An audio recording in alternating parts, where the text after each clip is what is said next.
lo que somos. Bueno, hoy vamos a hablar de uno de los autores quizás más problemáticos e interesantes que ha dado el siglo XX en la rama de la filosofía política, el pensamiento estadista y el problema de la ciudadanía. No, estamos hablando ni más ni menos de Carl Schmitt. Carl Schmitt, amado y odiado por igual, utilizado su pensamiento tanto por movimientos de ultraderecha como de ultraizquierda. Un pensador que toda su vida él tuvo claro su postura, que es de derecha. No vamos a engañarnos, no quiero esconder las cosas que no son, pero su cuerpo teórico generó tal estrategia y dinámica crítica, principalmente hacia el liberalismo, que perspectivas antiderecha, de izquierda o comunistas también, apelaron a sus herramientas para poder desarrollar su propio pensamiento. Entonces, Schmitt es un autor que se lee en dos extremos distintos, lo cual es un logro de muy pocos, ¿no? Que se ha leído tanto por intelectuales de un lado como por el otro. Entonces, para contar un poquito su vida, ¿no? Él nace en 1888 en Plattenberg y muere en 1985 en la misma ciudad. Pero en el medio se movió por todos lados. Creo que les pasé el PowerPoint para que tengan en base ahí por las dudas, ¿no? Su título de base es doctor, licenciado en Derecho, es jurista, esa es la palabra. Su título de base es jurista, un abogado, que luego se doctoró en Derecho, ¿no? Entonces él viene desde la abogacía, devenido en filosofía luego, ¿no? Enseñó en muchas universidades, en el periodo que quizás más les interesa a ustedes por las connotaciones de la idea de Schmitt, es que durante la Segunda Guerra Mundial enseñó en la Universidad de Berlín, uno de sus periodos de producción más interesantes. Lo curioso es que cuando termina la Segunda Guerra Mundial, él que era de derecha, ¿no? Hemos dicho, para muchos era parte de los, ¿cómo se dice?, intelectuales, representantes del nacionalsocialismo, lo que se llamaban así como simpatizantes de escritorio, porque no era que iban a la guerra, pero como intelectuales producían material que de alguna manera entraba en sintonía con los ideales del partido nazi. ¿Bien? ¿Se entiende lo que estoy diciendo? Y él, curiosamente, logra evitar, eso quizás se lo tengamos que deber a habría que revisar lo que dicen los biógrafos sobre Schmitt, logra evitar el proceso de desnazificación. El proceso de desnazificación era un proceso que se hacía justamente para reconvertir y mostrarle a todos los cómplices civiles de los estragos que hizo el nacionalsocialismo demócrata con la guía de Hitler. Él estuvo solamente un año en prisión, entre 1945 y 1946, y después libre, totalmente libre. Estuvo un periodo en España, durante el franquismo, quizás el segundo lugar donde hay mayor cantidad de investigación sobre Schmitt sea en España, en Madrid. Hay varios manuscritos que dejó él ahí, que tuvo un tiempo, de unas charlas, unas conferencias, fue invitado, etc. Y desde el 52 obtuvo una pensión vitalicia del Estado alemán, como una jubilación, por así decirlo, que lo mantuvo. no podía ejercer la educación, no podía trabajar en escuelas o universidades, podía dar conferencias y podía publicar libros. Y él toda su vida, hasta que se murió, se dedicó a seguir produciendo teoría. Es muy curioso porque el pensamiento político y cívico de Carl Schmitt tiene una potencia y una vitalidad que pocas reflexiones del siglo XX tienen, y más de la mano de alguien que viene de un lugar declaradamente de derecha. ¿Me explico? Como es la vigencia del pensamiento de Schmitt hoy en día es abismal, es asombrosa. Se sigue leyendo, se sigue produciendo, se siguen haciendo tesis doctorales, se sigue citando, se sigue tomando como referente para política de Estado.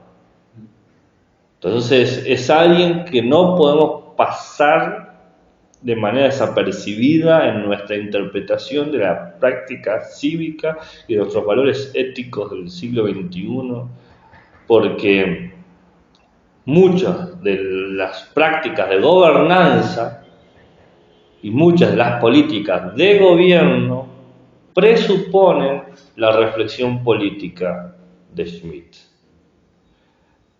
¿Por qué digo esto? A ver, debe haber alguien que quiere entrar. Sí. Interrogante, digo yo. ¿Qué? Que yo la crema contigo. Sí, me tengo que ir a pasarnos. Sí. Sí, aprenderse a caerse bien es difícil. ¿Por qué Carl Schmitt, se me lengua la traba? Carl Schmitt tiene tanta vigencia, porque es un pensamiento filosófico de carácter sumamente práctico, muy raro en muchos pensadores sobre política. Entonces, lo que es curioso porque él no practicaba, era teórico muerto. Defendía los ideales de derecha, ¿cómo que no lo practicaba? O sea, como intelectual. ¿En qué sentido no lo practicaba? Decimos? Y que no era visible, o sea. Ni iba a una marcha, por ejemplo. Y claro, ponía el cuerpo, como dice, ¿no? Claro, pero es que para él justamente esas marchas lo que hacen es destruir la ciudadanía. Él hacía claramente panfletos, por ejemplo. Entonces, ¿por qué dijo que no practicaba? Porque no era militar, era un ciudadano, un intelectual de escritorio. Carl Schmitt parte de lo que se denomina como realismo político. El realismo político se basa sorprendentemente en un realismo antropológico. Homo homini homo, dice Schmitt. El hombre es un hombre para el hombre. ¿Por qué da esto que parece una pedrogrullada, una tautología? Porque está mostrando que no necesitamos pensar que el hombre es un lobo para el hombre para ser cruel. Simplemente tenés que ser humano, ¿no? El humano es para el humano un humano. Con eso basta para que la violencia, la enemistad, el conflicto surja. No necesitas más que poner dos humanos en un lugar, en una habitación, y el conflicto va a surgir solo. No sé, dice Schmitt, si va a surgir de manera natural o es necesario, porque eso es una hipotética metafísica que no importa, que va más allá de lo antropológico, sería una teología política, pero no es así lo que estamos haciendo, estamos en un realismo. No nos interesa el por qué, sino saber qué sucede. ¿Entienden? Entonces, la enemistad es algo que de facto, de hecho, va a suceder in situ, donde pongas dos personas, va a estar. Y el tema no es eso, porque de última, que exista la enemistad es como puede existir la enemistad entre dos gatos que luchan por un pedazo de comida. El tema es que el humano, al ser racional, comprende la posibilidad de la enemistad. Sabe que en algún momento este otro con el que estoy me va a generar un conflicto. No sé cuándo, no sé cómo, pero entiendo, porque soy un ser racional, que va a suceder. Entiendo porque de alguna manera tengo una comprensión limitada del otro. Conozco que sus conductas están regladas por deseos, por intenciones, por planes. Quizás no conozco sus deseos, quizás no conozco sus intenciones, quizás no conozco sus planes, pero sé que existen. ¿Se entiende? Y también comprendo que yo soy como el otro.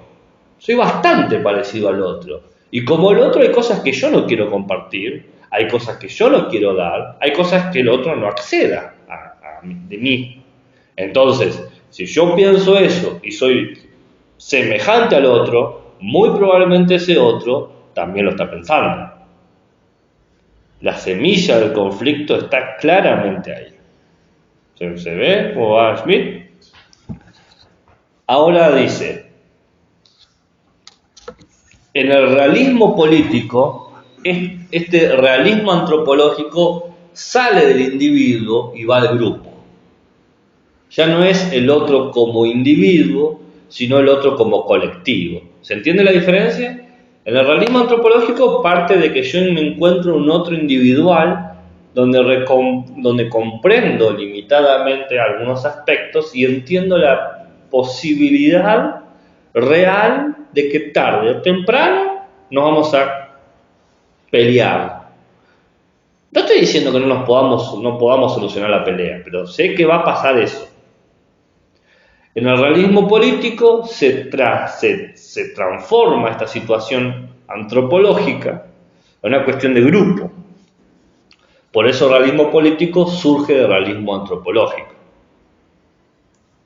La política, al estar basada, la práctica política, al estar basada en los intereses de los grupos, en las búsquedas concretas de satisfacción de los grupos, se termina estableciendo un orden de aspiración y de conducta en el grupo. La política trata de decir, este grupo quiere esto y crea estas normas para mantener este orden, en base a lo que quieren, qué sé yo, lo que sea. ¿Cómo llamamos a esta estructura de normas que emerge de este grupo con intereses y conductas y deseos específicos? Bueno, el Estado. El Estado es lo que va a representar esto. Entonces, lo que hace Schmitt es romper la idea de pacto social. Porque si nosotros seguimos a los contractualistas modernos, van a decir que existía un estado natural que por X motivo lleva a las personas a formar un pacto. Si creemos a Rousseau, hacemos el pacto para potenciar nuestra libertad. Si creemos a Hobbes, hacemos el pacto por miedo a que el otro me mate.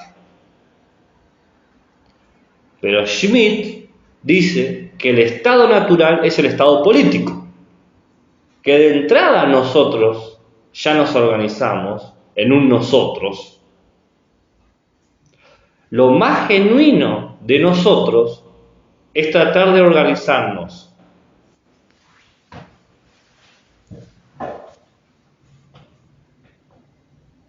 Luego de nuestra organización, aparece el otro como una problemática. El otro es un efecto del nosotros. A ver, veamos, este es el recorrido teórico de Carl Schmitt. El realismo antropológico, que parte de una idea de que el individuo se ve igual al otro individuo y como tal está el germen del conflicto. El realismo político, teniendo esto como base, va a entender que el grupo se va a determinar, para determinar necesita normas o un estado, y una vez que está creada su identidad, inmediatamente va a generar el otro grupo, el grupo otro, con otras normas que representa otro Estado. ¿Se entiende? Entonces, desde la determinación de un nosotros, surge el otro. Por lo tanto, y acá está la astucia de Schmitt, dice, el conflicto es un dato que surge luego de entender esto. O sea, no es que los contractualistas creen que el conflicto es anterior y hacemos el contrato para solucionar el problema. El conflicto aparece después. Aparece como una posibilidad real, determinada, de que algo venga a quebrar nuestro orden. ¿Se dan cuenta de la inversión que hace Schmitt? Entonces, O sea, el conflicto es posterior a la organización de la sociedad. claro, posterior a nosotros. ¿Por qué es posterior? Porque surge cuando algo viene a generar a quebrar o a poner en peligro esto que hemos construido. ¿Se entiende? Entonces, nosotros representa una pluralidad que está determinada intensamente, como casi una sustancia indivisible, ligada de forma esencial, en donde conecta políticamente a todas las personas que son parte del nosotros. ¿Y cómo sabemos qué tan intensa es la unión?, pregunta Schmitt. Bueno, muy fácil. Según con qué fuerza odien al otro. Según el rechazo que tengan hacia el otro.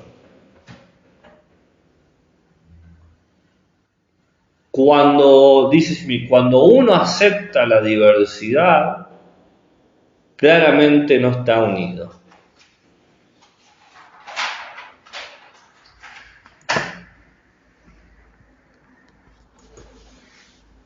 ¿Se entendió esta base?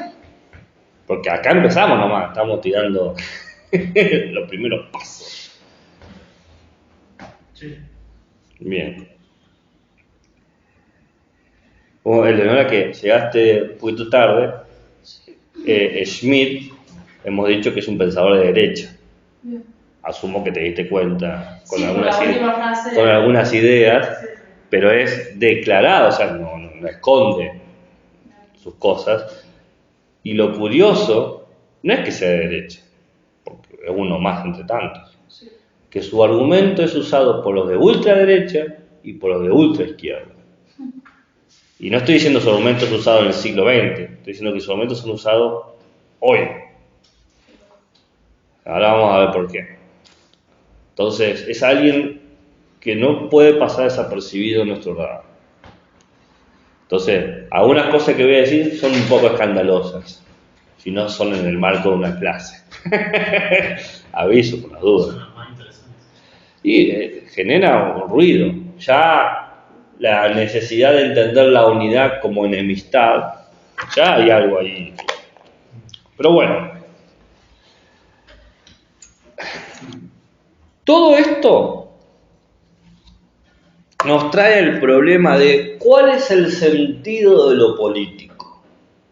¿Por qué necesitamos a lo político? Bueno,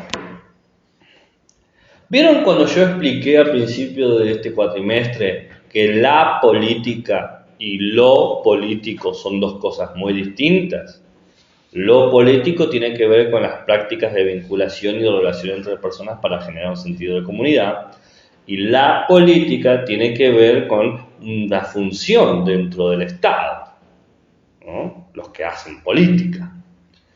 Para Schmitt esa distinción no existe. El Estado es lo político. Pero es clara si entendemos el realismo político como lo acaba de decir él. Si las normas emergen del grupo, y las normas terminan constituyéndose en una organización y una jurisdicción territorial que llamamos Estado, por supuesto, lo político y lo estatal van a estar identificados. Es una ecuación básica. ¿Te perdí? Sí. La conformación de un grupo inmediatamente de manera espontánea o quizás de manera dada. De Schmitt no se va a permitir elementos metafísicos. Entonces dice, no sé qué, por qué, pero los grupos generan normas. Las normas generan orden. Y en el orden se empieza a legislar. En la legislación se genera estructura y jurisdicciones. Se establece el Estado. Pero todo eso está unificado, no es que es distinta las normas a la sociedad. La sociedad crea las normas que quiere. Tiene el Estado que quiere. Esto que quiere y esto que es el nosotros. Y se define en oposición a ese otros que no sé cuál es. Entonces, la constitución del Estado y la constitución de lo político de nosotros está en uno solo. Por eso se habla de intensidad, de que hay una unidad. Es una ecuación. El Estado es igual a lo político. No hay ninguna otra variante social, dice Schmitt. Lo económico no importa. La justicia tampoco. Lo cultural, lo educativo, menos. Todo es secundario a esta principal ecuación. Él dice, no hay otro modo de estar en la población que no sea en lo político. No hay otro modo de estar en la población que no sea en lo político. Díganme si esa frase no puede aparecer en dos banderas distintas. De ultraizquierda y ultraderecha. Van a encontrar muchas afirmaciones poderosísimas en Schmitt que dan lugar a interpretaciones totalmente dispuestas, contradictorias, no dispuestas, contradictorias, que es un logro de unos pocos. Entonces, la sociedad se desarrolla, se intensifica, se da plenamente en el Estado. En este sentido, Schmitt está en contra de la reducción del Estado. Esto es un palo a todas las perspectivas libertarias, ¿no? Esto tiene que quedar claro de ya, él está en contra del liberalismo. Está totalmente en contra, ¿no? Él, de cierta manera, defiende una democracia plena y directa. Quizás, y esto ya es una interpretación mía y puedo estar equivocado, quizás es la democracia que Platón y Aristóteles temían. ¿Se acuerdan cuál era la democracia que temían Platón y Aristóteles? La demagogia, la tiranía de los muchos, de nosotros, sobre los pocos. Pero esto puede que me esté equivocando en ese punto. Entonces la sociedad se identifica plenamente en el Estado, generando una unidad sin fisuras, o pretendidamente sin fisuras, con búsqueda de autosuficiencia, con la capacidad de ser una fuerza, la fuerza del Estado, la fuerza de la sociedad. ¿Cómo saber si una sociedad política tiene un Estado fuerte? Cuando se puede políticamente determinar quiénes son los amigos y quiénes son los enemigos. Acá aparecen dos grandes categorías.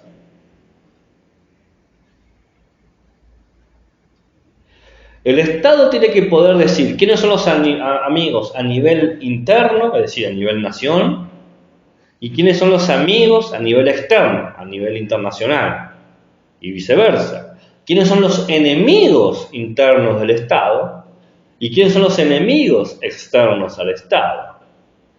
Pero no solamente se tiene que poder hacer eso, esa es una de las dos cosas que se tiene que poder hacer.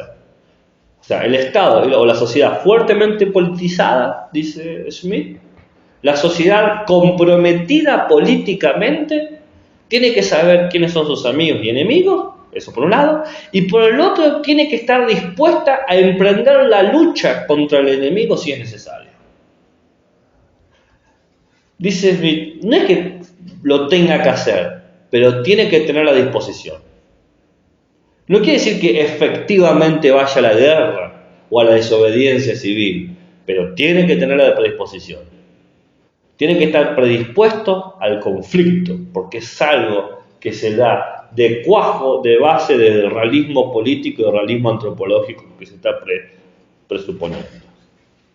El humano es un humano para el humano, ¿no? Homini, homo, homini. ¿Bien? ¿Era nazi? Me quedé con esa pregunta, pero no estoy seguro. Sí. Pero no era nazi en el sentido de que él quería matar a los judíos o estaba en contra de cosas. Él entendía que el modelo nacional socialdemócrata de ese momento logró una unidad, una intensidad política que ningún otro estado previo a la Alemania nazi, había logrado. ¿Estaba a favor de los regímenes militarizados? No necesariamente. Pero no olvidemos que el Partido Socialdemócrata llegó al poder por mecanismos democráticos. No llegó por un golpe de Estado. Sí, la verdad. Entonces, Pero se tornó un poco dictatorial, ¿no? bueno, la dictadura de la democracia puede ser, pero sigue siendo un poco mucho, ¿no? Pero la estrategia usó todos los mecanismos de la democracia. Esa es la verdad. Quiere decir que la democracia no es la purga ante la dictadura. Y ya vimos nosotros en una clase pasada, en la clase práctica, que en Argentina tuvimos una dictadura mediante el golpe de un ciudadano, no de un militar. Entonces, Fue utilizado, digamos. como quieras, miralo como quieras, pero el efecto a la realidad, porque vamos a hablar en la segunda mitad de el problema de la obediencia de vida, a ver qué piensan de eso, si no es lo mismo la mano que manda a matar que la mano que tira el gatillo. Es distinto, vamos a ser distintos, es lo mismo. Pero bueno, eso para la segunda mitad. Traigan un coche. No, bueno, van a trabajar ustedes. El sistema democrático como existe actualmente, dice Schmitt, en el modelo que tiene este tipo de Estado, es inútil para generar la coherencia social. Es falaz. ¿Pero por qué es falaz? Esto es lo loco. Porque no es que esté en contra de la democracia, está en contra de la democracia formalista, que cree que por simplemente tener forma de democracia va a garantizar y va a dar los medios necesarios para mantener el poder del pueblo. Lo cual es una estupidez, pero no se puede decir de otra manera. Es creer que el espíritu de la democracia es lo suficientemente fuerte, propulsor y determinante para que partidos ultraconservadores o partidos totalmente intransigentes no utilicen los mecanismos de la democracia para llegar al poder. Que sean partidos legítimos y por mecanismos democráticos legítimos obtengan el poder. Dice, ese tipo de democracia no funciona, dice Schmitt. No tiene ningún sentido. ¿Se me entiende lo que está diciendo? Es la democracia que cree en la forma y no en el medio. Y es la democracia que se creía. Es la democracia que todavía tenía el sueño de los derechos, la segunda declaración de los derechos humanos. Este tipo de democracia, dice, es totalmente inútil para generar coherencia social.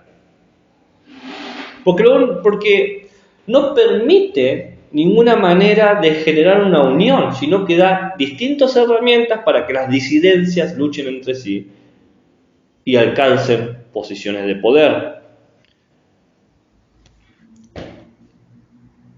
Este tipo de democracia, que es formalista, parte de un principio terrible para Schmitt, que es creer que el pueblo no tiene el poder. Porque tiene que elegir quién va a ser su representante con esta estructura. Por lo tanto, no genera una verdadera igualdad cívica, no le da función al ciudadano. ¿Qué tipo de ciudadanos somos si una vez cada 4 años somos los que decidimos quién nos gobierna? Un ciudadano que está completamente comprometido tiene injerencia continua y constante en los asuntos del Estado. Porque recordemos que el Estado es lo político.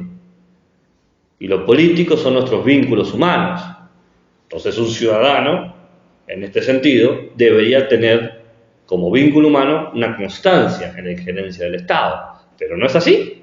Las estructuras democráticas modernas no operan de esa manera.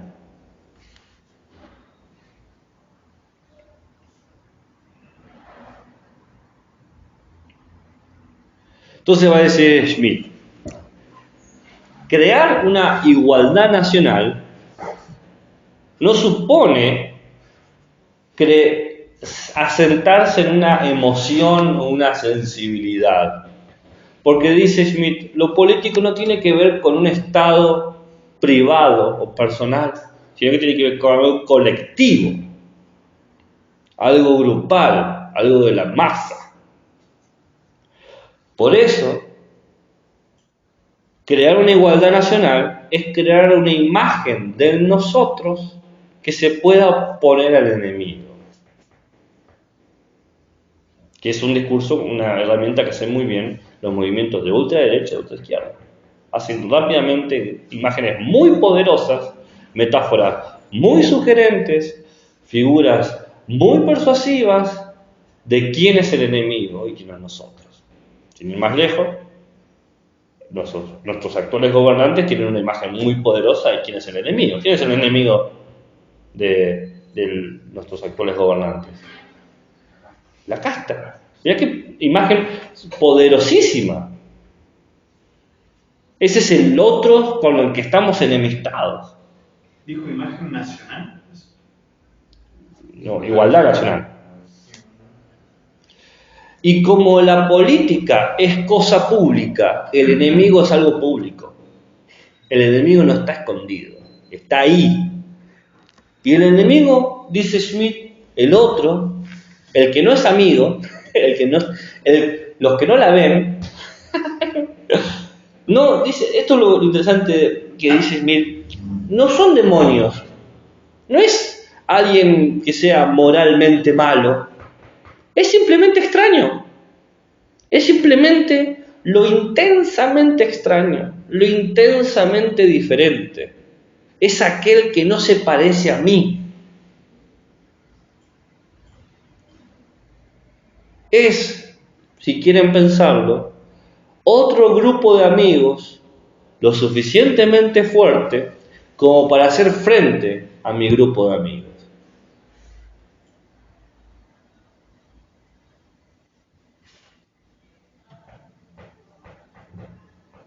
Fíjense cómo el tema de la unión está acá operando. La unión política, la unión cívica, la unión estatal. Acá esto da mucha letra, muchas perspectivas, a mucho pensamiento panfletario.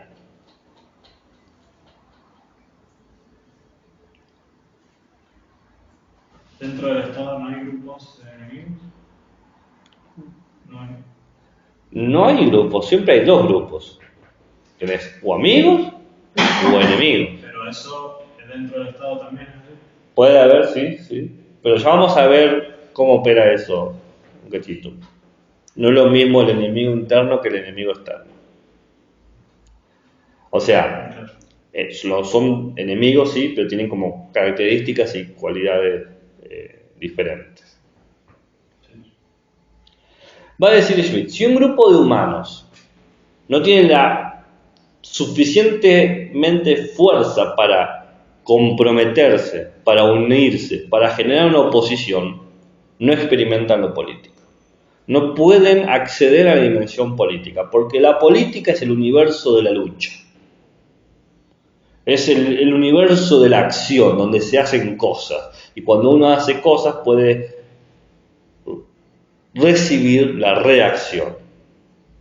Por eso va a decir, no existe lo político sin enemigos, ni enemigos sin la posibilidad real de lucha. ¿Recuerdan las dos consecuencias? Una era reconocer la diferencia y otra es reconocer la real posibilidad de que tarde o temprano voy a tener que combatir por esto. Por eso Smith dice, el enemigo político es el otro, pero es el objetivamente el otro, el totalmente distinto a mí.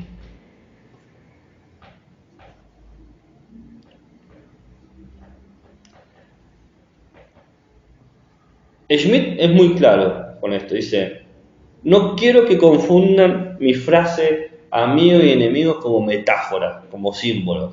No, esto es algo concreto, esto es algo existencial. La gente tiene grupos que establece como amigos y tiene grupos de gente de los que son sus enemigos. No es algo poético, es algo de hecho. Pero el enemigo no es un adversario o un competidor por un puesto de trabajo. El enemigo tampoco es el que se detesta, como que me cae mal o es antipático o el que no me gusta su personalidad. Es simplemente un conjunto de humanos que representa una posibilidad real de combate, que presenta una posibilidad real de oponerse. Alguien con el que tarde o temprano efectivamente me tengo que ir a la lucha. Alguien que si llega a estar aquí, su efecto va a ser la disuasión o la separación de este grupo.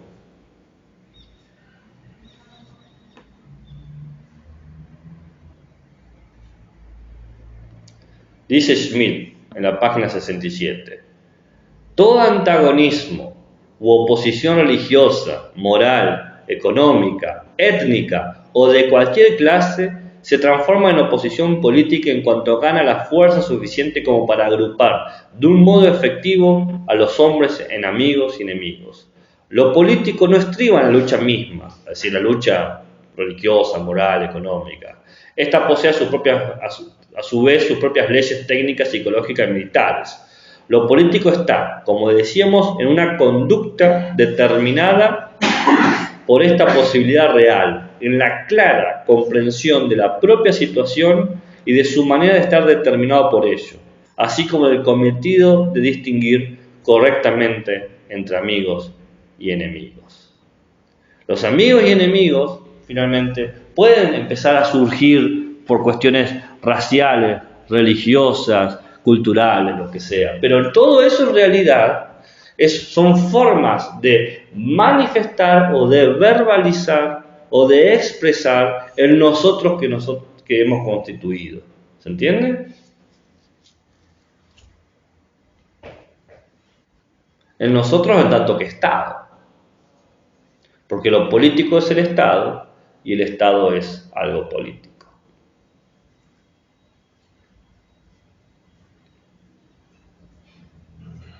Entonces, lo que pasa acá es que el Estado, como unidad máxima de organización del nosotros, se muestra como el representante de nosotros, tanto de la unidad política como del uso de nuestros recursos. Sí, como el Estado, nuestra máxima organización de nosotros, ¿no? Se muestra como el único elemento o el único representante, como la unidad que puede utilizar nuestros recursos. ¿Para qué? ¿Y para qué vamos a usar los recursos ante la evidente posibilidad de combate? ¿Para qué vamos a usar los recursos? ¿Un poquito más? Guerra.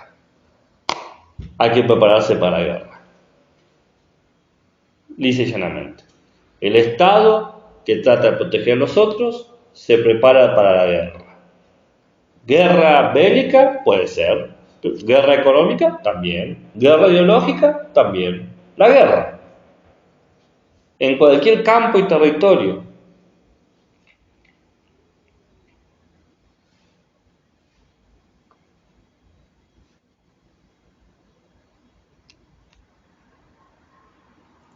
¿Me van siguiendo? Y acá está la pregunta. ¿Qué pasa si en una guerra civil, que es una guerra interna? ¿No?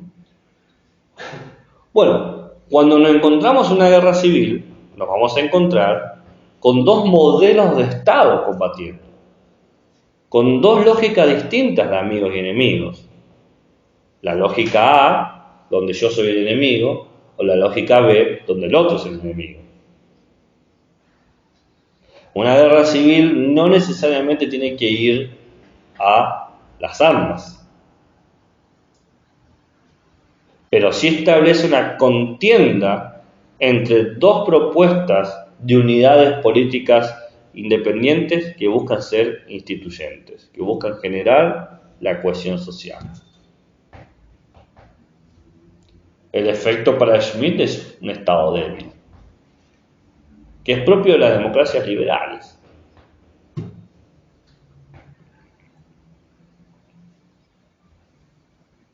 En una guerra contra otro país es fácil, porque el enemigo es claramente el otro Estado.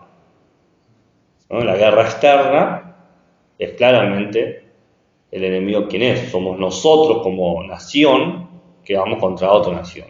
Pero en una guerra interna no es claro. ¿Qué pasó? En una guerra interna no es claro. No me queda claro Dime.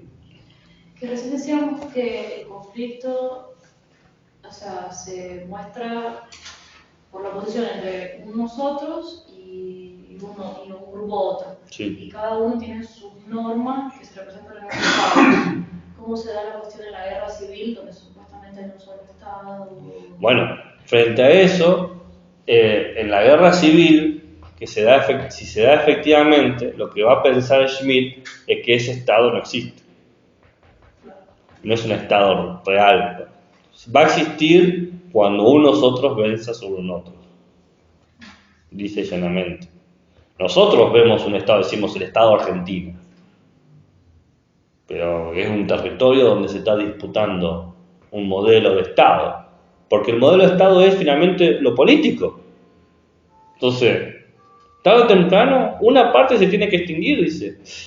A ver, lo loco es que este marco temporal, donde está lleno de elementos concretos, de acciones específicas, de personas actuando conflictivamente con otras, no tiene un punto de cierre, porque conflicto como posibilidad real siempre va a estar. El otro nunca va a disolverse, nunca va a desaparecer, porque la intensidad del nosotros, mientras más fuerte se defina el nosotros, con más intensidad va a surgir el otro. ¿Se entiende? Entonces, esto es una dinámica que no tiene fin, que le da sentido a lo político. Por eso va a decir Schmitt, la posibilidad de guerra es vital para la existencia del Estado, no la guerra. Nadie quiere la guerra, dice Schmitt. ¿Quién quiere la guerra? Nadie la quiere. Pero no seamos tontos. La posibilidad siempre está. Y no es una posibilidad que está en un cuadro de Excel, en una imaginación. No, es una posibilidad real. Un mal movimiento, un mal cálculo, una mala conducta, una palabra fuera de lugar, y puede generar toda una hecatombe. ¿Se entiende lo que dice Schmitt?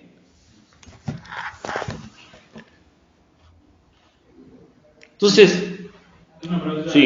Entonces, el Estado se fundamenta en su unidad, que le da la fuerza a la unidad de nosotros. Pero siempre hay un otro. Siempre va a haber un otro.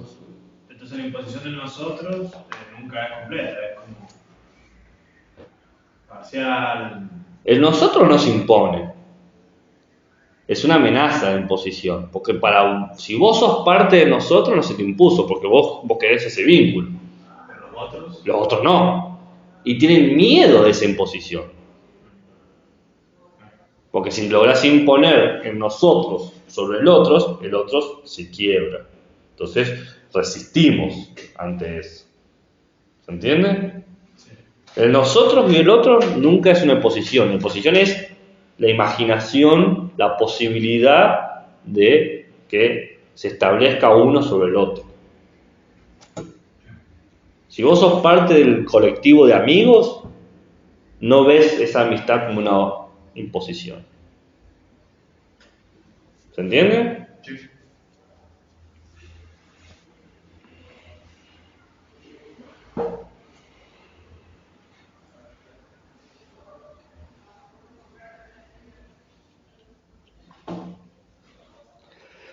Schmitt dice que esto no es negativo, sino que representa una honestidad política. O somos amigos o somos enemigos. Y bajo esa honestidad política se dan las decisiones del Estado. El Estado está dispuesto a luchar siempre por sus amigos.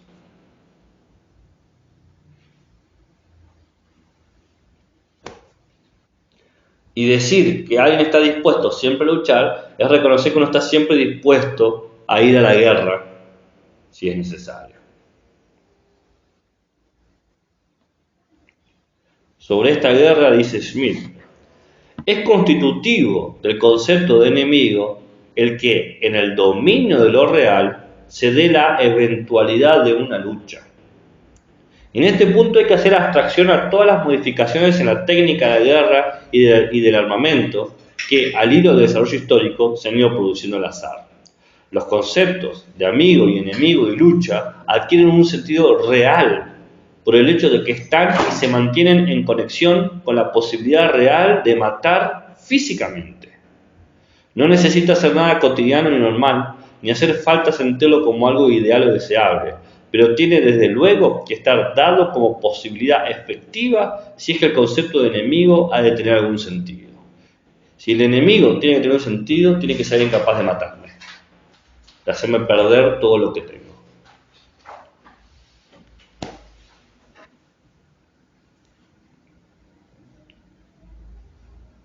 Un ejemplo. Estas, y ponemos X personas, mandan el país a la X. ¿Qué quiere decir esa frase? ¿Qué quiere representar? ¿No? Que este grupo de personas hacen que el país se vaya al retrete. ¿Qué quiere decir eso? ¿Que se va a convertir en estiércol el país?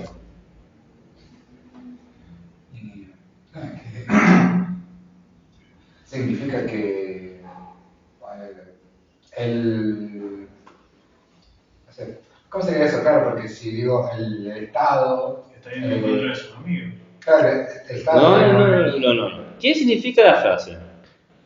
Este grupo de personas manda el país al joraca, al retrete, al estiércol. ¿Y qué va a hacer que se pierda todo lo bueno? ¿Qué se va a perder? ¿Qué se pierde? ¿Cómo? ¿Qué es lo que se pierde? La unidad. No. Más fáctico. Schmitt no dice, lo dijo claramente. No tiene que ver con ideales esto. Esto tiene que ver con cosas más materiales. ¿Qué es lo que se pierde si el país se va a la porquería?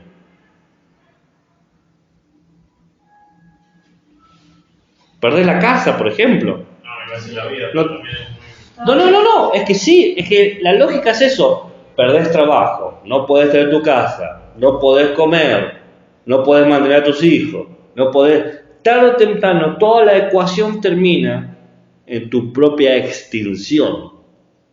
Cuando la gente dice, este grupo de personas llevan esto, en realidad están escondiendo un pensamiento homicida o genocida detrás. Que dice que finalmente, tarde o temprano, nos van a matar a todos.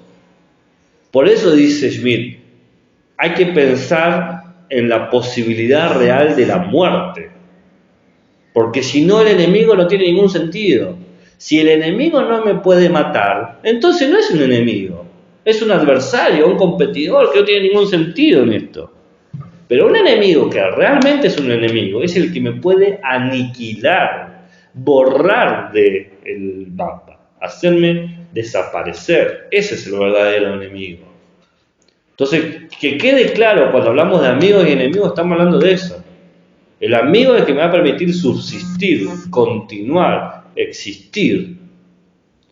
Y el enemigo es aquel que va a producir una negación ontológica, cívica, de quién soy yo. Por eso, eventualmente, la guerra tiene que suceder. Porque tarde o temprano, si no dan ellos el golpe, si no doy yo, dan ellos el golpe. Esto, de cierta manera, nos da elementos para entender por qué la gente odia con tanta intensidad a ese otro. ¿De dónde nace esa fuerza de rechazo a lo foráneo, a lo extranjero, a lo distinto, sociopolíticamente?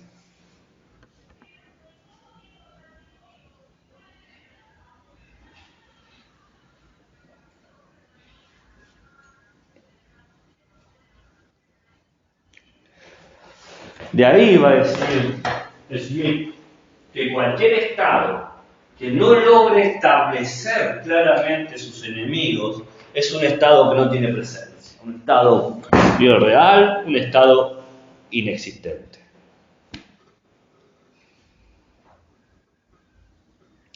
De tal manera, Schmitt va a estar siempre en contra de cualquier Estado que promueva el pluralismo o el multiculturalismo. Porque la diversidad es el disenso, es la diferencia. Genera claramente la multiplicación de la enemistad. Y yo lo que quiero no es pluralidad. ¿Qué quiero? Unidad, igualdad, perfecto, claro. No quiero multiculturalismo, quiero mi cultura. Es loquísimo eso, ¿no? Porque el argumento de defender la cultura, defender lo propio, es un argumento que puede servir tanto para alimentar la mayor de las xenofobias como la mayor de las luchas decoloniales que se pueden imaginar. La recapitulación de los saberes ancestrales perdidos. O sea, el argumento de Schmitt pivotea entre dos lógicas que son claramente antagónicas, que son claramente que operan dentro de la lógica de amigos y enemigos. ¿Esto se torna paradojal también como lo anterior? No, acá no hay ninguna paradoja, amigo o enemigo, es fácil, la ecuación es sencilla. Siempre que tengan duda de Schmitt, tienen que entender que están o los amigos y los enemigos y los dos se quieren matar entre ellos. No hay duda, no hay paradoja, es uno contra otros. Este argumento tan sencillo es sumamente potable, da mucha cuerda, da mucho discurso, da mucha tela para cualquiera. Pensemos en Argentina, yo puedo poner a Milei o a Kirchner y los dos pueden hacer el mismo argumento, de ellos o nosotros, de amigos o enemigos, de nosotros u otros.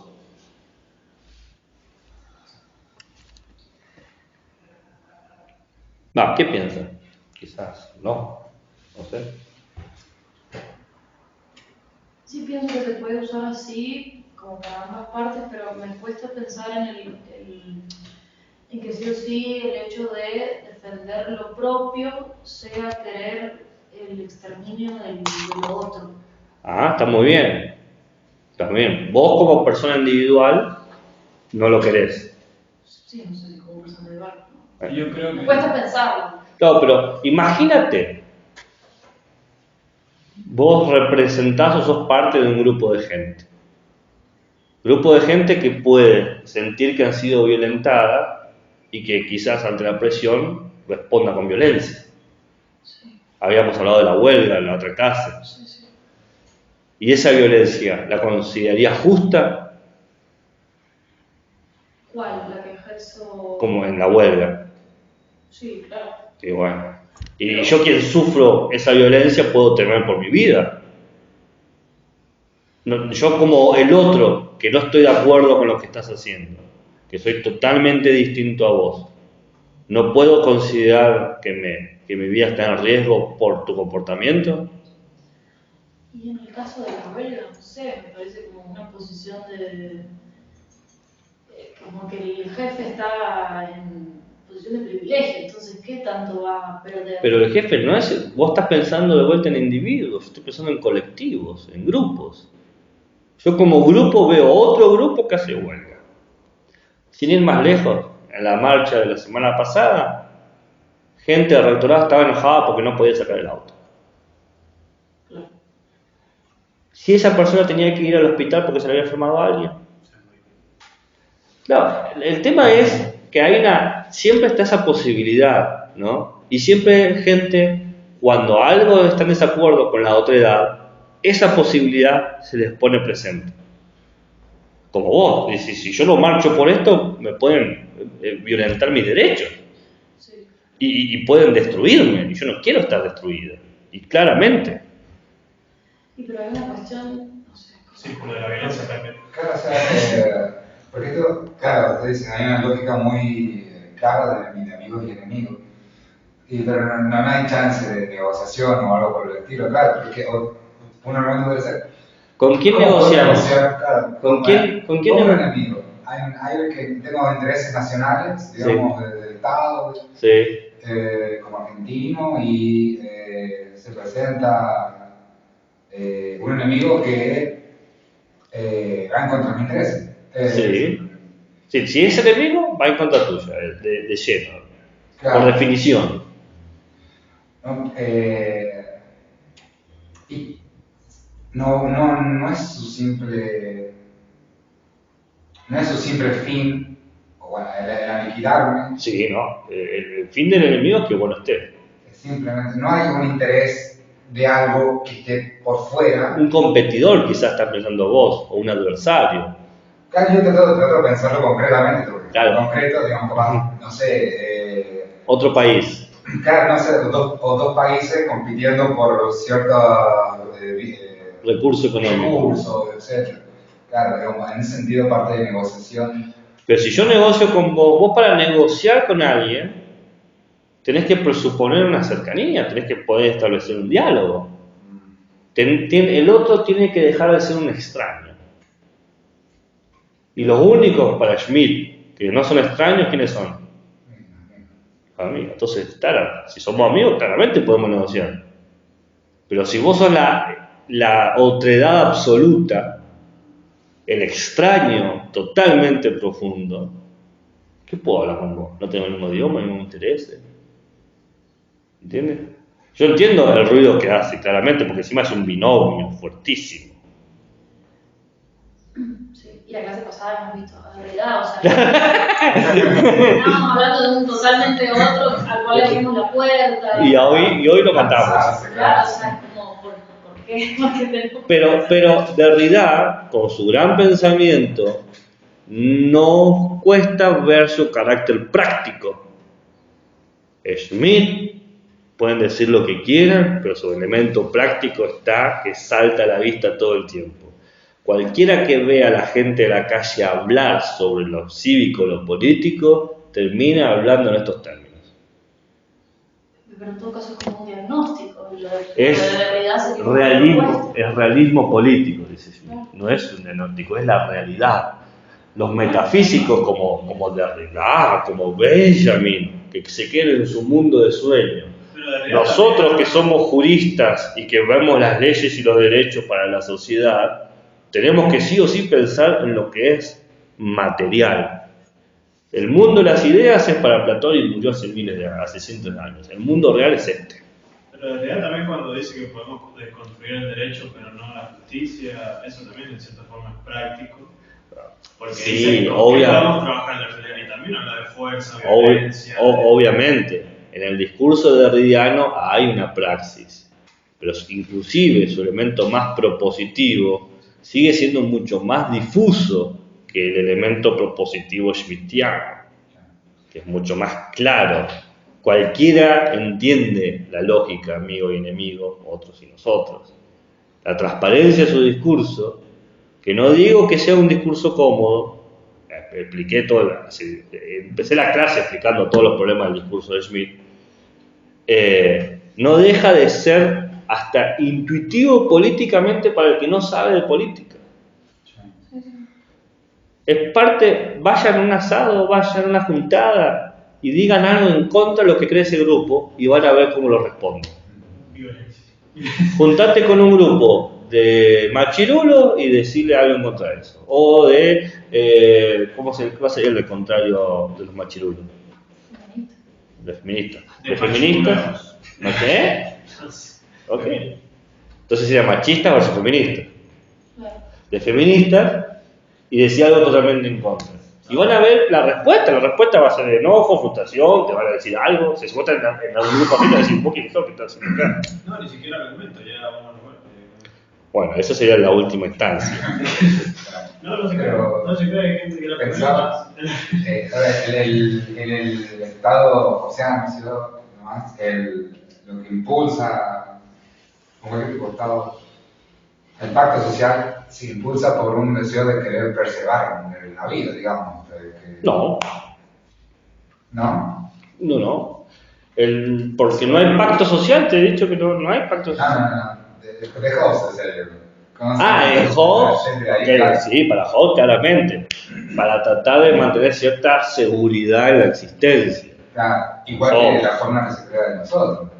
Pero el nosotros, lo que no hay pacto social para buscar la preservación de la vida, lo que se busca preservar es la unidad. Claro, eso yo. Esta es la forma de existir. Porque la otra forma no es ni siquiera válida ontológicamente. La otra forma no es válida ni siquiera antropológicamente. Eso es lo loco. El enemigo es alguien que yo rechazo de cuajo, pero está ahí. Y no puedo negarlo. Y sería tonto de mi parte desconocerlo, dice Schmitt. Es inevitable el enemigo, digamos, para identificarnos a nosotros, ¿sabes? O sea, es necesario y inevitable. El enemigo va a siempre surgir cada vez que formes el amigo. Inmediatamente que creas el amigo, se crea el enemigo. ¿Por qué? Porque es el no amigo.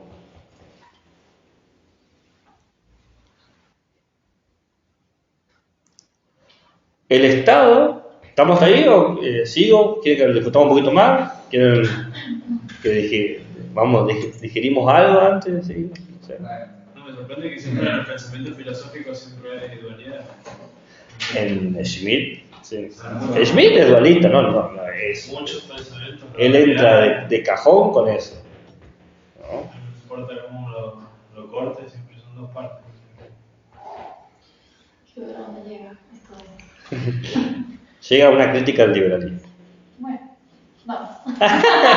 Estás dando bien unas. Yo no estoy pidiendo que estén de acuerdo con. No, yo estoy de acuerdo, pero. La parte de nazi no. Pero sí está. Yo no digo que esté de acuerdo, yo le digo que esta estructura ha sido básica para los cursos de ultraderecha y ultraizquierda del siglo XXI. No, que tiene mucho sentido y es muy cotidiano, digamos, lo que está explicando, es muy coherente. O sea, sí. Puede ser usado para el mal. Claro. Para él no hay propiamente algo bueno o malo. No, bueno y malo es lo que construimos convenientemente. Para vos es malo tu enemigo, y para tu enemigo vos sos malo. Claro. Punto. Bueno, el Estado tiene dos funciones. Por un lado, la pacificación completa. Que toda esta nación esté completa. Aparece la frase paz, seguridad y orden. ¿No? Dice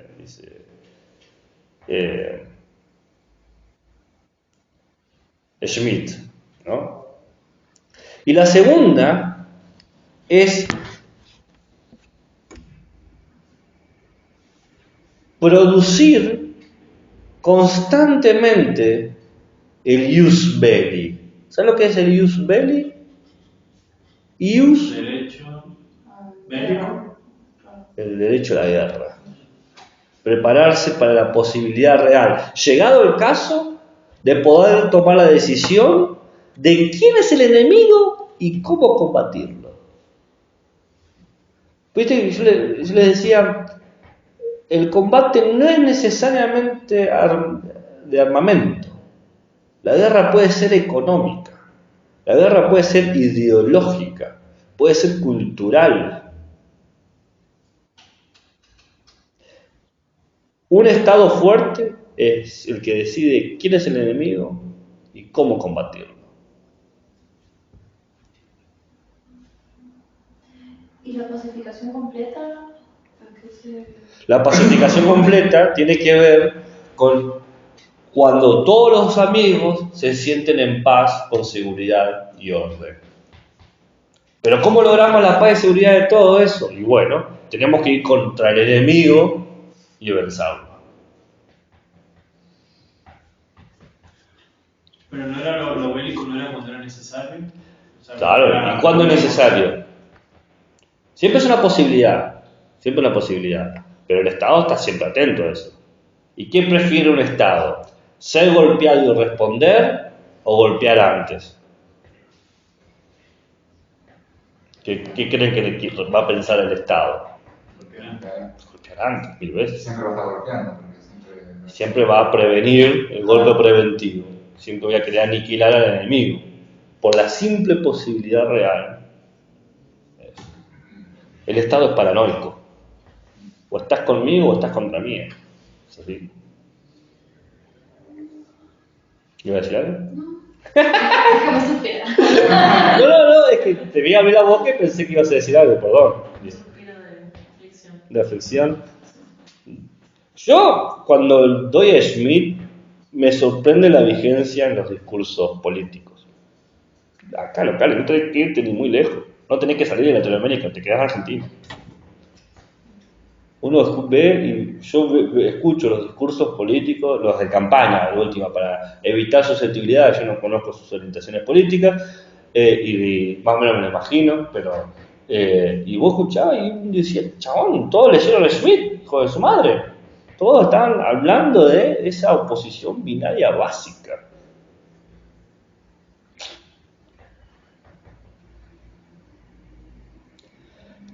¿Qué significa tener el derecho a ius belli, el derecho a la guerra?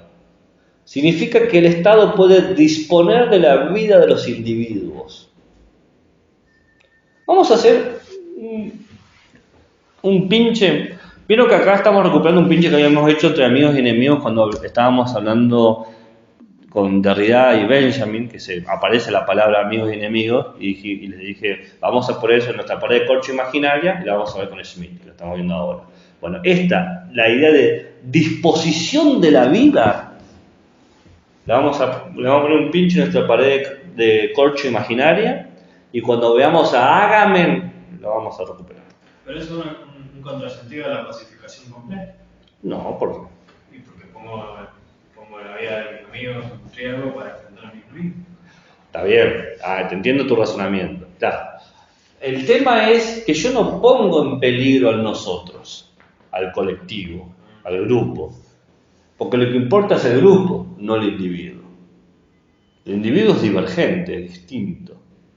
Yo trato de mantener la igualdad. ¿Entiendes?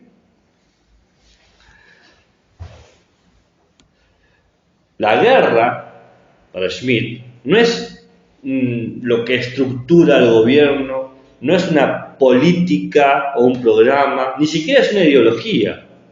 La guerra es sencillamente poder disponer a las personas a matar o a ser matadas.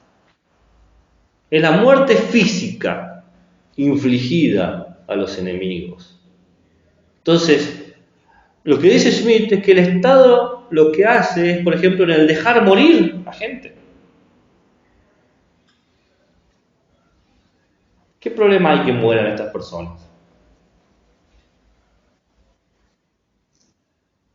Que se mueran todos los negros planeros. ¿Han escuchado esa frase una vez? Pero no se escucha mucho que se mueran todos los fachos, no sé, o sea. No te has juntado en las reuniones correctas, quizás. Si has escuchado. Digamos, o sea, es muy fácil así que se mueran, pensaba que morir, uno no sé. Puede haber figuras poéticas Claro. que escondan el discurso, pero la violencia es clara. El deseo es claro. Por ejemplo, he escuchado, Milei no tiene que terminar su mandato. Esa frase yo la he escuchado. Sí. ¿Qué significa esa frase? Que hay que matarlo, que sacarlo de ahí. Sí. O sea, hay una violencia, pero directa. Es un nazi. hay una posibilidad real de conflicto. Y toda posibilidad real de conflicto esconde dentro de sí, en su horizonte de posibilidades, siempre la misma posibilidad. ¿Cuál es? La muerte. Todo conflicto, conocen a Heidegger, todo lo que hacemos tiene un horizonte de posibilidades. Yo tomo una decisión y hay un horizonte de posibilidades. ¿Y cuál es la posibilidad entre todas las posibilidades? La muerte. Haga lo que haga, puede ser lo último que yo haga.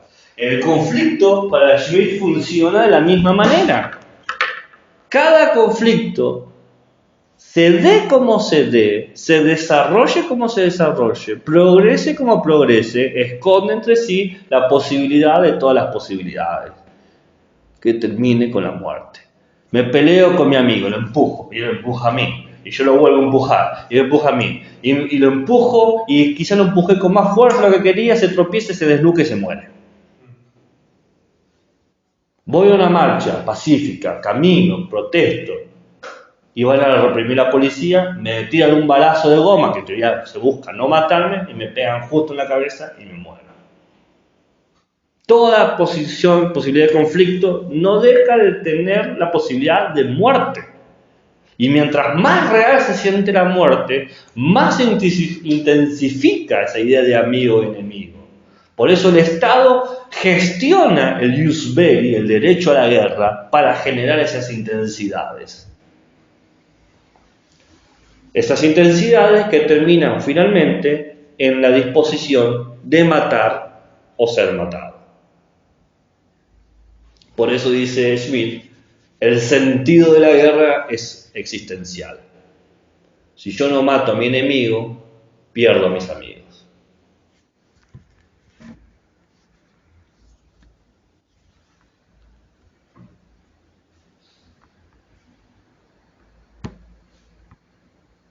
¿Estamos hasta aquí?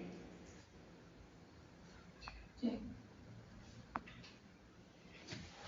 no tengo la voz. Sí. Hay una intensidad, como ven, en el argumento schmittiano.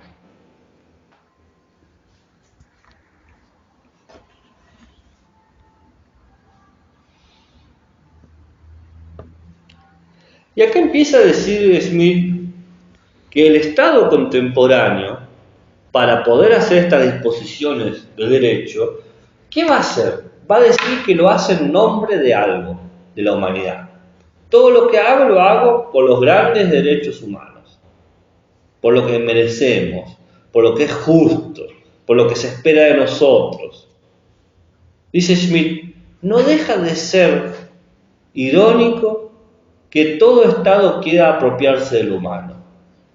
Que todo Estado diga, yo represento los valores humanos. Pero para que el Estado defina, yo represento los valores humanos, tiene que, por lo tanto, dejar afuera a otros humanos, a otros individuos que no entran en el Estado. Como bien sabemos que en Ética y Ciudadanía, que hay gente que no entra en el Estado.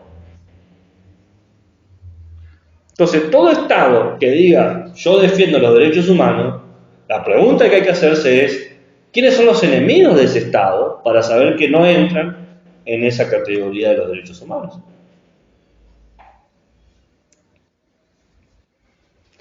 Dice Schmitt, en la página 83, el concepto de humanidad excluye al enemigo.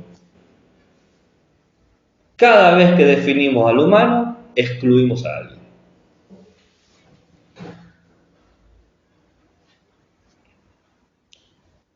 Puedo entender sus emociones encontradas.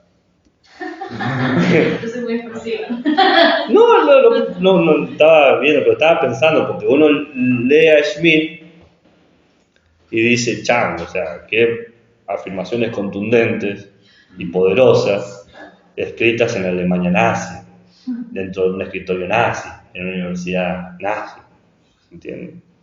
Yo no siento nada en particular porque sí creo que es una realidad y, o sea, es lo que sucede y él está describiendo lo que sucede. Así que... Yo lo que digo es que el discurso de Schmitt es usado tanto por ultraderecha como por ultraizquierda. Es un discurso que tiene una fuerza innegable. Pueden estar de acuerdo o no, lo que sí hay que reconocerle es que es un discurso fuertemente pragmático. Eso está de una manera que está a gritos ahí, ¿no? Y su crítica es una crítica que nosotros tenemos ganas de hacer al Estado. Porque cuando Schmitt dice que todo Estado quiere representar al humano, lo que está haciendo es que el Estado instrumentaliza el concepto de humano, usa al humano como un instrumento. ¿Qué es la característica para Schmitt de los estados modernos con tendencias liberales? El liberalismo se caracteriza justamente en instrumentalizarlo todo. Por ejemplo, lo que hace el liberalismo es instrumentalizar al humano para reducir la capacidad de intervención del Estado. Usa al humano como excusa, porque el humano es libre y autodeterminante, para decir yo no me meto en los asuntos de los humanos. Entonces utiliza el humano como instrumento para reducir su práctica. Porque este Estado, el Estado liberal, quiere representar a los derechos y los valores humanos. ¿Se entiende? Y dice, lo loco de esto es que el Estado, que era igual a lo político, cuando el Estado se vacía, porque ya no representa, no puede unificar a los amigos, va a generar un vaciamiento de lo político. Si el Estado no es político, la sociedad se despolitiza. La sociedad se convierte en apolítica.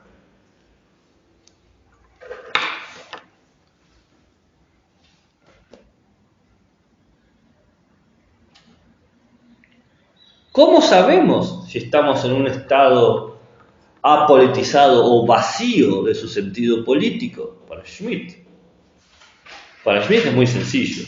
Todo estado que no pueda tomar decisiones es un estado vacío. Porque el estado es asertivo, toma decisiones para mantener el orden, la paz, la seguridad y la guerra. Y todas prácticas cívicas que entorpezcan los momentos de decisión estatales son prácticas cívicas antipolíticas. Porque una práctica cívica política no es la que entorpece la toma de decisión, que dificulta que se tome decisión, sino que simplemente va en contra, directa y en oposición radical hacia lo decidido. Pero no es que pone en suspensión la decisión. Para Schmitt, los movimientos liberales y neoliberales se caracterizan no por generar antagonismo, que para Schmitt sería algo positivo, sino por imposibilitar la toma de decisiones, ya no saber qué está bien, qué está mal, qué es correcto, qué es incorrecto, qué es apropiado, qué es inapropiado. ¿Se entiende? Ya no tener un sentido del grupo que diga vamos por aquí o vamos para allá. Las prácticas estatales vigentes del liberalismo, donde quieren fomentar la libertad a costas de la reducción del Estado, tiene un coste antropológico político directo, que es que nosotros también nos vemos reducidos, no podemos tomar decisiones.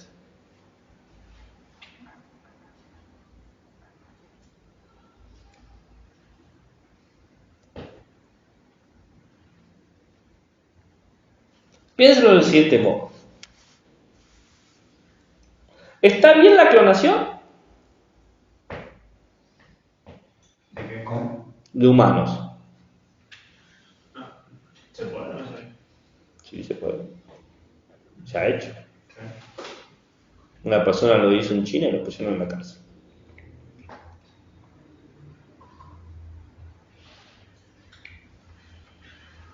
Ok.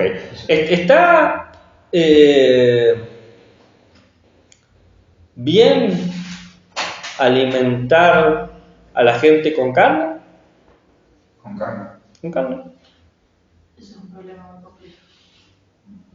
Si yo no discuto, el otro no era complejo. No, tan complejo que ni siquiera tengo una opinión formada. Bien, ok.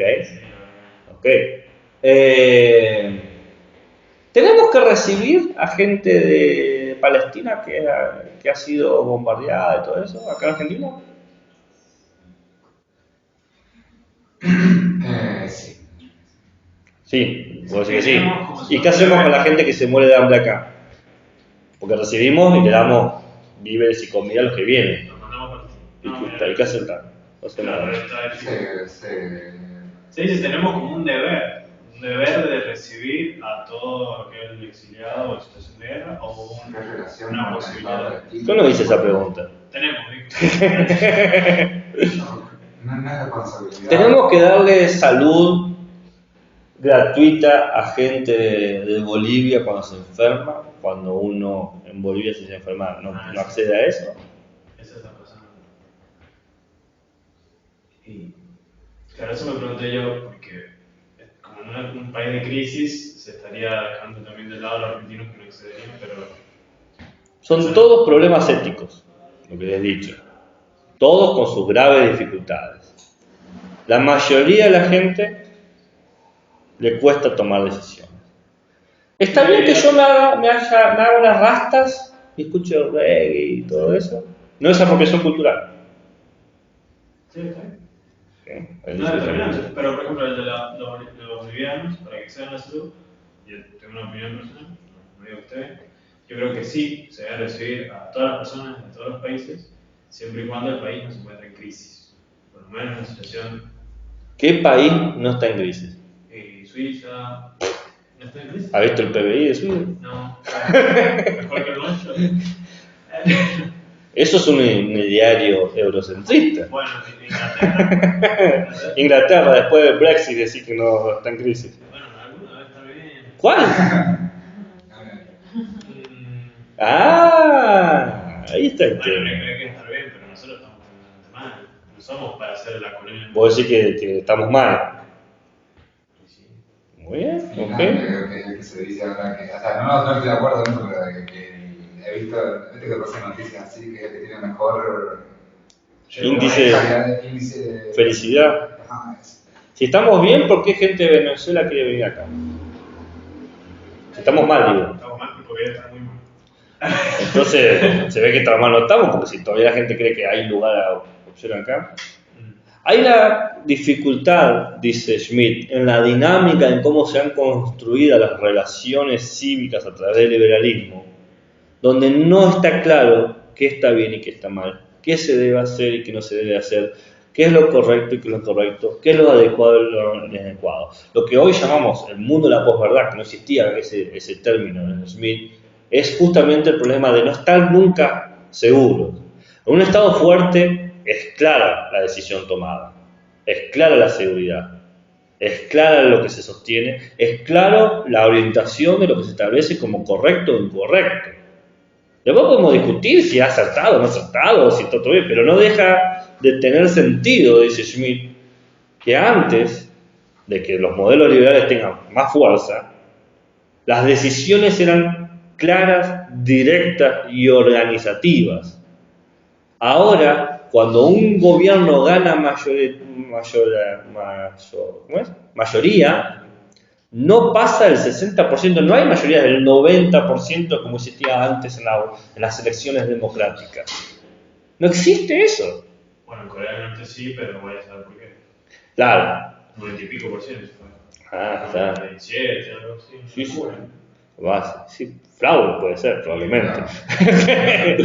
¿No? Entonces, lo que ve Schmitt es que hay como una lógica liberal que lo que ha hecho es neutralizar nuestras capacidades de decisión.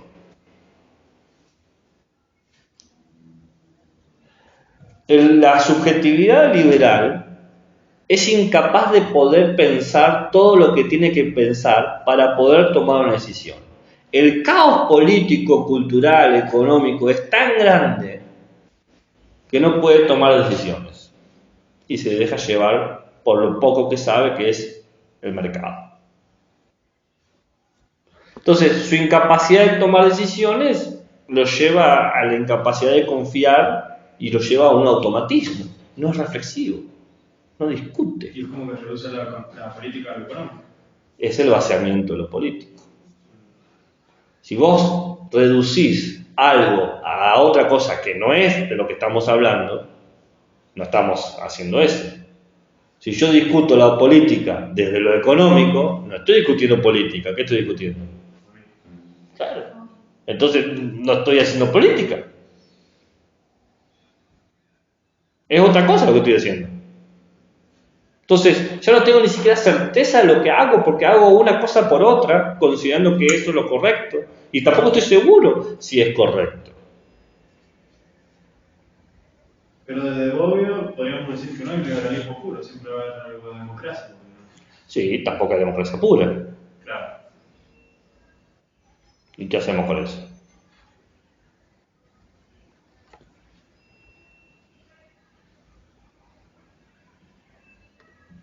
Pero digo que quizás, o sea, haber algo de democracia, hay algo de política, o sea, no es que queda totalmente... Siempre se van a tratar de constituir los amigos y por lo tanto siempre se van a tratar de constituir los enemigos. Pero mientras más se estructure el Estado, no como una identidad de lo político, de la unión cívica, y se estructure el Estado en una lógica liberal económica, cada vez se van a reducir más nuestras capacidades de toma de decisión sobre el Estado. Nuestras injerencias se reducen al mínimo, se desconocen o se desplazan. Schmitt, esto es una parte de sus diarios, en un momento dice, estuvimos redactando con otros intelectuales, judíos y no judíos, si utilizaban parte de la constitución del estado de Weimar, que fue el estado, como se nombró a la Alemania demócrata después de la Primera Guerra Mundial, si tomaban un artículo que creo que era el 40 de la constitución de Weimar para anular el movimiento fascista que estaba en ese momento, que era el socialdemócrata, el nacional socialdemócrata. Construyeron el instrumento legal para hacerlo. El Schmitt y otros intelectuales de la época, ¿no? En la casa de Schmitt, está en su diario, ¿no? Dice, pero nunca lo presentaron. Porque la discusión era si era entre los nacionalistas o los liberales. Y tenían miedo de que ganen los liberales. Porque consideraban que ellos lo que iban a generar era una disolución del Estado y de la práctica cívica. Porque volvemos a la crítica de la democracia formalista. El modelo y la práctica cívica del liberalismo es utilizar las formas de la democracia para desarticularla. Entonces, dice Schmitt, no hay que usar esta cuestión como una excusa de todo lo demás que se hizo, que toda la guerra, el sufrimiento. Pero hay que entender que hubo un grupo de gente que pensó esto y que tuvo que tomar una decisión. Estamos hablando de los más grandes juristas del momento en Alemania, no estamos hablando de gente improvisada como nosotros, 4 que podríamos hacer un pequeño panfleto. Estamos hablando de gente que redactaba las leyes de la Constitución, o sea, ese tipo de gente. Y que se puso a pensar seriamente en utilizar los instrumentos de la Constitución que ellos ayudaron a redactar para invalidar a un partido político. Pasa que decía, si nosotros hacemos eso nos convertimos en dictadores y le damos más fuerza al argumento liberal. Entonces ahí hay una cuestión. Hay una cuestión ahí bastante interesante de cómo resolver la eterna discusión. A veces cuando leo a Schmitt me hace acordar un poco lo que decía Popper, la sociedad abierta de sus enemigos. Popper, que aparte de ser epistemólogo, era un liberal. Y él decía, existe la paradoja de la tolerancia, no sé si la conocen. ¿Vos sí? Sí, como Tolerar al intolerante. Claro, ¿qué tanto podemos tolerar a los intolerantes si creemos en la democracia? Esa es la misma pregunta que hicieron ellos, ¿no? Yo creo en esta unidad, dice Smith, yo creo en la unidad cívica política, defiendo eso. Y creo en el proceso democrático que la sostiene. Pero el proceso democrático da lugar a la divergencia y por tanto a la disolución de esta unidad. Y dentro de los procesos democráticos ha aparecido cada vez más las prácticas liberales. Entonces, ¿qué hacer?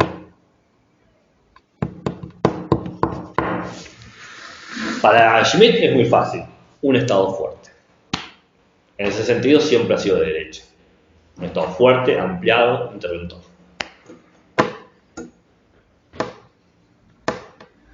La solución está clara. Y no, digamos, no hace una, porque es algo físico, digamos, esto de hombre, un hombre para el hombre. No, Schmitt no te lo va a aceptar. Nosotros podemos decir quizás sí, pero sí. Digamos, porque desde el marxismo, Marx ha hecho una lectura de cómo se compone el Estado, de cómo funciona el dinamismo, de cómo se construye el Estado, etc. Histórico. Sí. No se podría leer esa lectura de Smith fuera de Relación del Estado-Nación. No, porque lo político es lo estatal. Claro. No podés romper la lógica del Estado. Romper la lógica del Estado es romper la lógica de nosotros contra ellos. Amigos versus enemigos.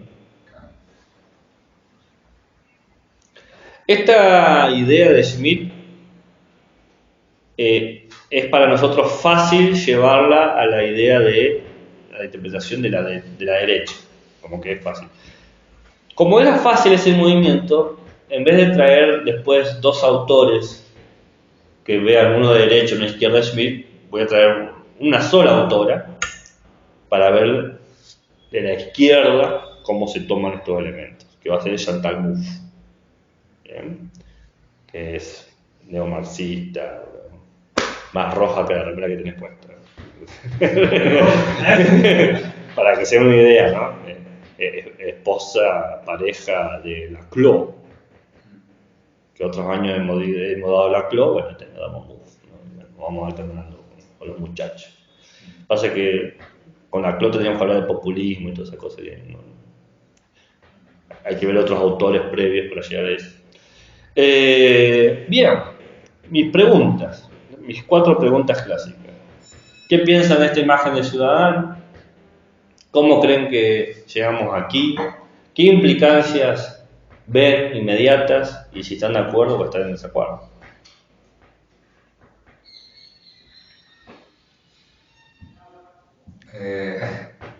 Yo hace poco había leído recién la Flow que acabo de mencionar. Sí. Se había leído un poquito y había visto en la contraposición la noción del vaciamiento que respecto a la aniquilación. Sí. Para la convivencia, digamos, en un sentido total. No digo que lo he entendido así como. Pero te lo leíste, es interesante. Y a veces no sé, me hace ruido mucho la cuestión de que puede crearse siempre no un Estado, creo que se forma a partir de ciertos intereses específicos y demás, y que puede llegar a crear, puede llegar a ver un otro de otra manera, pero no sé si el aniquilamiento y demás sea una forma de.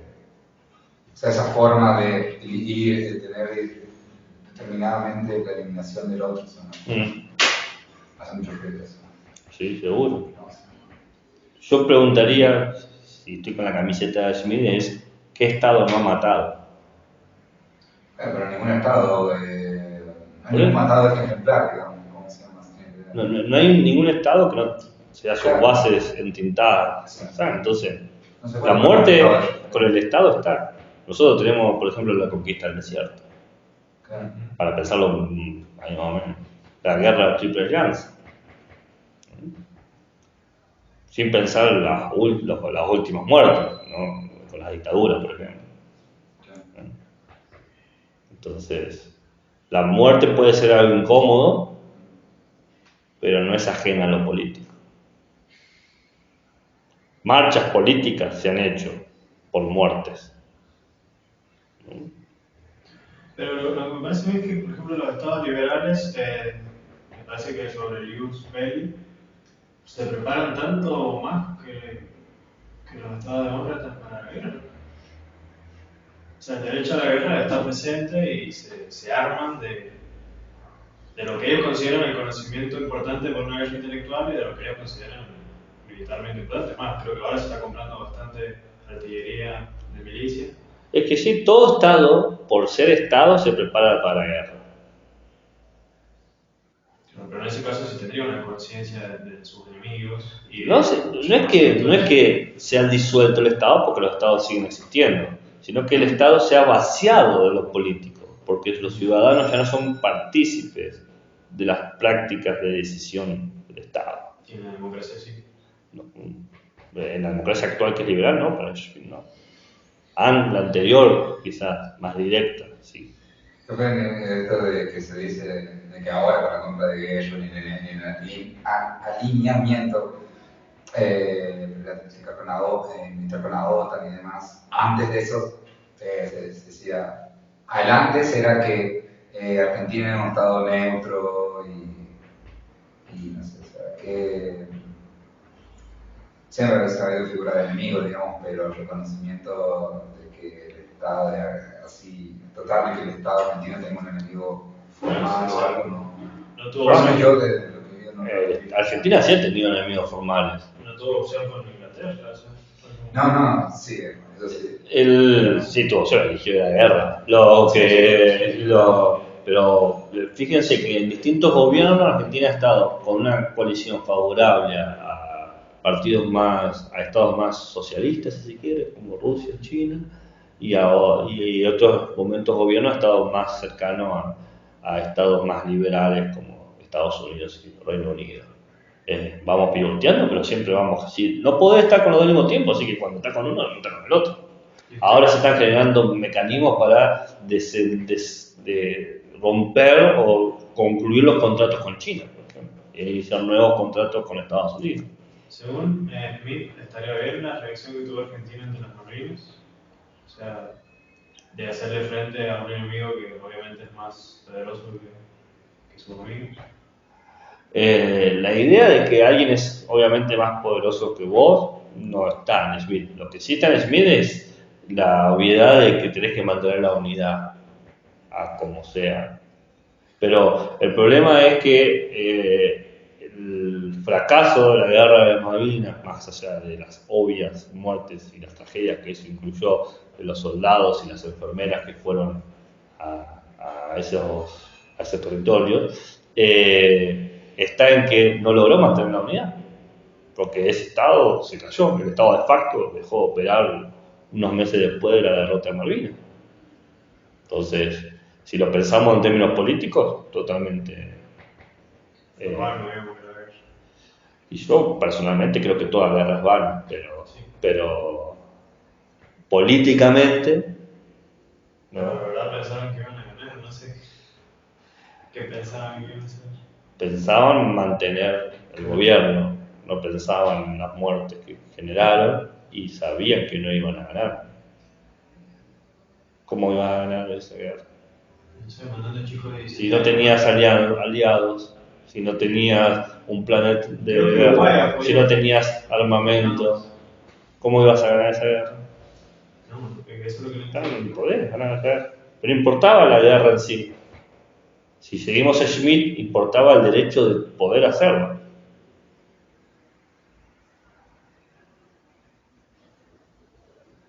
Como existe ahora, ese derecho. Ahora pueden iniciar una guerra del Estado argentino si quiere, por ejemplo. ¿Y están de acuerdo o en desacuerdo con Schmitt?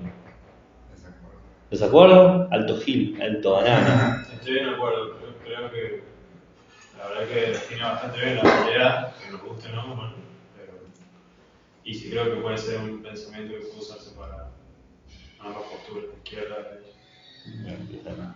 Y sí, me parece que define, o sea, bastante realista. ¿Y bueno, No sé, hay ideas con las que estoy de acuerdo, hay otras que me hacen ruido y lo que me molesta no es el hecho de estar en desacuerdo porque no lo sea eso, sino el hecho de que sea así, o sea, de que yo veo algo de realidad en esto y quizás lo que me molesta es esa falta de, o no, que no me termine de convencer la propuesta del Estado fuerte. claro, Porque, por ejemplo, lo del vaciamiento político me parece que queda en el clavo y lo del que el concepto de humanidad excluye siempre a alguien, fuerte, o sea, es lo que se está tratando de desmantelar ahora. Bueno, por ejemplo, con la inmunidad, o sea, claro, es muy fuerte, es como que lo que dice se puede usar no solamente para defender una política de derecha e izquierda, sino para muchas causas. claro. Cuando estaba pensando hace rato, cuando decimos los derechos conquistados, o sea, estamos dando por supuesto que tuvo que haber una lucha frente a alguien para tener lo que tenemos. Entonces, y tenemos miedo de perderlo. Sí, claro. Entonces, ¿Perderlo ante quién? ¿Quién te va a sacar? El enemigo. claro. Entonces, en eso no lo puedo discutir. Ahora, lo que estaba pensando con respecto de la posibilidad de la muerte es como, no sé si lo plantea o si lo podemos pensar como que hay posibilidades de muerte más, que se pueden sentir más intensas que otras. Sí, la idea de intensidad está. La idea de intensidad está. Eso seguro. Porque, no sé, como para hacerle una contrapuesta de. Porque si no, es de todos amigos, enemigos y ninguno está bien, ninguno está mal, siempre nos queremos matar entre nosotros y ya está. Claro, Pero ¿qué pasa cuando el sentido de la muerte es más grande de un grupo que del otro? claro. Sí, sí, sí. Como que capaz que ahí hay algo más que defender, no sé. Como para Pasa tomar que- una decisión. quizás Pasa también. que, ¿cómo podríamos juzgar eso? Y claro, porque claro, siempre voy a estar diciendo que mi grupo es el que tiene, Claro. que es el más vulnerable. Claro, obvio. ¿Y qué te va a decir Schmidt? Y que, Claro, y que el otro el enemigo también va a decir lo mismo de sí Exact- mismo. Exactamente, va a decir, vos estás viendo eso, pero nosotros. Es como el dilema kármico, ya que hablaba de la humanidad. Sí. Dejamos de comer carne, ¿qué pasa con toda la gente que necesita para subsistir este mecanismo productor? Sí, seguro. Porque son miles de millones de dólares que se van moviendo. ¿No? No es fácil pensar eso. Entonces decir, ok, salvo la vida de miles de millones de animales, pero a costa de miles de personas. Y hay una lógica más que trata de dar una respuesta. No, obvio, hay siempre respuestas, claramente, y hay maneras de resolver, pero ninguna resolución logra superar el hecho de que uno sobre otro. Que eso nos deja siempre en una situación muy incómoda, porque creemos, como bien decís vos, que lo que yo estoy defendiendo es lo más justo, ¿no? Que eso nos conecta de vuelta con Benjamin y Derrida. Sí. Lo que yo defiendo es lo justo, lo que a mí me preocupa es lo justo, lo que yo necesito es lo justo. ¿Y pero qué pasa cuando lo que yo defiendo es lo justo para el otro, no necesariamente para mí mismo? Por ejemplo, Y por ejemplo, cuando veíamos con Bender, no me acuerdo, no sé, que por ejemplo el hecho de la movilización o de la marcha la huelga, sí. para los olvidados, no necesariamente para nosotros. Claro, que éramos nosotros los vencedores y Claro. caminamos por los vencidos, eso decís vos. Sí, Claro, nosotros queremos defender no lo nuestro, sino lo de los bueno, demás. es perfecto. Pero en vez de ir con el pasado, reparar el presente también, porque eso es algo que se perpetúa el presente, o sea que también te reparas vos. No, Schmidt diría que vos estás tratando de salvar a tus amigos, sean quienes son. ¿Ves? Estás velando por tu grupo. Que vos de alguna manera sentís una empatía, una cercanía contra ese grupo. Lo sentís también. De alguna manera te sentís parte de los que han sido tratados injustamente, ¿no? Estás como haciendo algo por eso. Eso diría Schmitt. Podemos no estar de acuerdo, pero es lo que diría. Sí, lo que me cuesta es como que noto una cierta frialdad, una falta de... Una crudeza, ¿no? Sí, como que no poder empatizar con algo que sea ajeno. Y en qué punto algo es totalmente ajeno. Porque, no sé, capaz no podemos... Yo me he puesto a charlar con, no sé, una persona que vota a mi ley y en cierto punto capaz me explica cuáles fueron su razonamiento y estamos más de acuerdo de lo que creemos, solamente que tuvimos consecuencias diferentes. Claro, sí. Entonces, No, yo coincido con vos. Eso hablamos en lenguaje ayer, que el pensamiento pragmático es como bastante más desasido de sentimentalismo y afectivo que el pensamiento, por ejemplo, de nuestra lengua, es bastante menos pragmático, porque siempre definimos las cosas por cierta afección hacia nosotros. Y el pragmatismo no, el pragmatismo busca lo real, claro. Que te guste o no, que ya es lo que pasa. Y si no te hace sentir nada, bueno, o si te hace sentir mal. Pero acá no, acá siempre buscamos un vínculo con lo que definimos, ¿sabes? Porque me hace sentir bien. Claro. Es como formas de ver el mundo a través del lenguaje. Es una buena pregunta, ¿no? Eso, ¿qué lugar tenemos para las emociones y la empatía dentro del discurso de Schmitt? Y acá creo que ninguna, porque él de entrada dijo que lo que nos hace entender que los grupos funcionan así en base a conflicto es que somos racionales. Claro. Entonces me parece que... Sí, queda excluido. Claro. O subordinado en todo caso. Claro. El momento de decir que el Estado tiene que dispone de la vida, digamos, para ir a matar al otro y que tengo que matar para salvar a mis amigos, no sé si está fuera de emocional, digamos. Claro, porque esa es otra cosa, es el patriotismo o la deuda que tengo a mis amigos, porque el concepto de amigo es un concepto no necesariamente racional. No. Entonces, ahí claramente es verdad, para limpiar el tema. Coincido con lo que decís, que el pragmatismo tiende a ser mucho más directo y no o intenta, con lo tanto que se puede intentar, no dejar sus emociones para decidir qué es lo que sucede en el mundo. Es verdad que están los elementos superlativos o primarios de lo racional, principalmente para poder diseñar al enemigo o poder interpretarlo, ¿no? Porque yo me imagino que sos como yo, pero yo soy una persona emocional que haría lo que sea por mis amigos, ¿no? Entonces como que están en niveles, en categorías distintas que hacen este nudo antropológico político que propone él, que es un nodo sumamente incómodo y que permite, que es un nudo que da hasta cierta elasticidad para distintas banderas ideológicas y políticas. Que en cierta manera uno diría, bueno, entonces es un discurso la totalidad, porque trata de abarcar todos los discursos políticos. La pregunta que uno podría hacerse es, ¿logra abarcarlos todos los discursos? Personalmente creo que no, que hay discursos que no entran en esto desde el principio de que niegan los binomios. ¿Se entiende?